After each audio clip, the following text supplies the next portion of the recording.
Marami ang nalungkot matapos ibahagi ng Queen of All Media na si Kris Aquino ang kasalukuyang kalagayan ng kanyang kalusugan, di na raw maganda ang lagay ng kanyang pangangatawan. Kaya naman tila ibinilin na ni Kris Aquino ang dalawa niyang anak na sina Josh at Bimby sa kanyang longtime friend na si Boy Abunda. Sa isang exclusive interview sa programang Fast Talk, inalala ni Kris ang pangako noon ni Tito Boy sakaling may mangyari sa kanya dahil sa kanyang kalusugan. Kasabay niyan ay ibinunyag ni Kris na ang susunod na 6 na buwan ay magiging crucial para sa kanya. Ito raw kasi yung mga panahon na susubukan niya ang tinatawag na biological medicine upang ma-improve ang kanyang heart condition. Sakali raw na hindi umepekto ito, malaki ang tsansa na siya'y magdusa sa cardiac arrest. Pero sa kabila nito, nangako siya na lalaban siya para manatiling buhay alang-alang sa mga anak.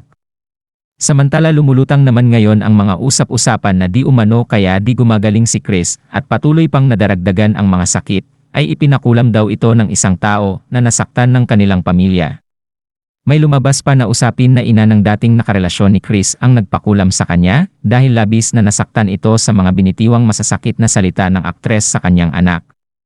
Nagbigay naman ng opinyon hinggil dito ang batikang manunulat at showbiz reporter na si Christy Permin. Nung lumabas po ang kwento tungkol sa kalagayan ni Kris Aquino ngayon sa Amerika, natural lamang po lahat tayo ay nalungkot. Pero sabi nga natin, hindi naman lahat ay makaka-appreciate ng kwento. Merong mga magsasabi na ganito at ganyan, nagsasalimbayan po ang mga komento. Pero syempre, hindi naman po kasi natin ikinatutuwa, ikinaliligaya ang mga kwento po na malungkot ng ating kapwa. Yan po ay ating pinakikinggan. Kung wala po tayong pwedeng sabihin na maganda, tatahimik na lang tayo, di ba? Pero alam niyo po ba, mga kapatid, na sa Amerika, ang talagang pinagpipistahan ng mga Pilipino doon ay yung kwentong matagal na nating pinag-uusapan dito, Romel, na alala mo yon? Matagal na nating pinag-uusapan yung tungkol sa kulam issue, di ba? Correct, may mga ganyan ba tayo narinig. Pero sino naman tayo para magpanimula ng mga ganyang kwento, di ba? Kung di manggaling din ito sa mga taong mga may ingay na tao na kanya-kanyang obserbasyon sa mga nangyayari kay Kris Aquino. Pero ang maganda po, nung magsalita na si Kris at aminin niya kung ano talaga ang tunay na kondisyon ng kanyang kalusugan, sabihin na natin, ang dami-dami kong tinanggap na text, yung katulad yung kay Wating-Wating ng London, sabi niya, dati-dati, marami nga naman tayong reklamo sa buhay, di ba? Marami tayong, kumbaga, sumakit lang ang ulo natin, nagre-reklamo na tayo. Tapos, alam naman po natin na kapag tayo ay kapos at ang iba ay mayayaman, nandoon yung kaunti nating pangingimbulo na mabuti pa sila, mayaman, di ba? Parang ganon. Pero dahil po dito sa sitwasyon ni Kris Aquino, natutunan pong tanggapin ng marami nating kababayan na dapat pahalagahan natin ang kung ano man pong meron tayo. Kung ano ang kondisyon ng ating kabuhayan. Oo, meron silang salapi. Talagang kaya nilang tustusan ang kanilang pagkakasakit. Tayo po ay kapos. Pambili nga lang ng gamot ay wala ang iba nating mga kababayan. Pero alam mo ba yung realisasyon na nagbukas ng mga mata ng ating mga kababayan sa kondisyon ni Kris na parang ay okay na ako sa ganito. Kahit hindi ako mayaman, hindi ako milyonaryo, basta hindi naman ako nagkakaganyan kay Kris, okay na ako. Alam mo yung ganong realization? Totoo. Diba? At realization din naman ng mga mayayaman, mabuti na lang may pera akong pampagamot. Kung hindi, di ba, mga ganyan? Pero alam mo, Romel, may kaibigan tayo na talagang super duper yaman. Pero bagyang kibot, meron lang ospital kagad, pa-o-opera, bagyang kibot, ospital agad. Pero nung panahon na talagang siguro nakasulat na talaga yon na nang ipanganak siya, kasi nga po lahat po tayo ay mga biyahero lamang sa mundong ito. Lahat tayo. Minsan isang panahon, merong naramdaman sa ibang bansa pa pinaoperahan. Bilyonaryo ito, Romel, walang nangyari. Pumanaw din. Kaya wala rin po ito, hindi sukatan o barometro ang salapi.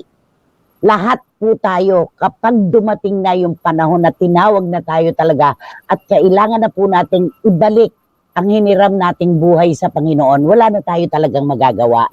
Ngayon po, yung tungkol sa issue ng kulam, meron kasing kasabihan yung matatanda, di ba? Na yung mga ninuno, kapag ang mga ninuno ay ganito at ganyan at maraming sinaktan, yung pangatlong henerasyon, doon daw tatama, yung higanti na tinatawag, yung karma, parang ganon. Parang ang sakit naman po yatang tanggapin na hindi naman si Chris Aquino ang nagkasala kung sakali man na marami talagang nagagalit sa kanyang mga ninuno. Parang nakakalungkot namang isipin, third generation, di ba?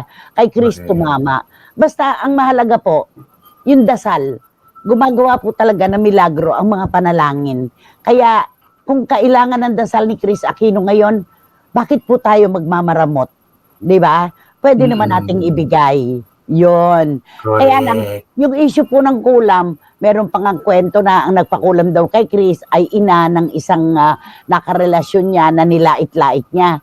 Ako naman hindi naniniwala doon. Di ba? Ang pinakamahalaga talaga, pananampalataya.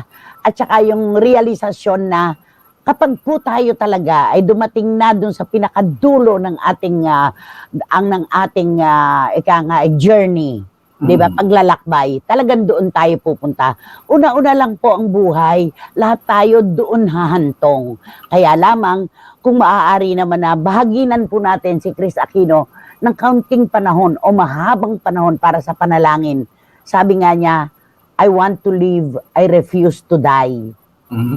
We all refuse to die. Lahat po tayo, lalo na at may mga anak pa tayo na hindi natin nakikinita na handa na sa maaaring maganap. Ibigay na po natin kay Chris Aquino yung hinihingi niya. At tulungan din sana ni Chris ang kanyang sarili para umayos ang kanyang pakiramdam. Tama. Yun naman yun, di ba? Correct. Panalangin lamang po, dagdagan pa natin ang ating panalangin para kay Miss Chris Aquino. Yun ang kanyang hiling. Totoo yan. Lahat ng mga taong malapit sa ating puso na meron pong pinagdadaanan na physical, medical o anuman pong problema, hindi po natin ikababawas, hindi rin natin ikadadagdag kapag tayo ay nagbahagi ng panalangin, di ba? Yun lang yun. At eto, meron tayong tinatanggap. Okay. Sabi ni Boyce, buti na lang may pera si Chris.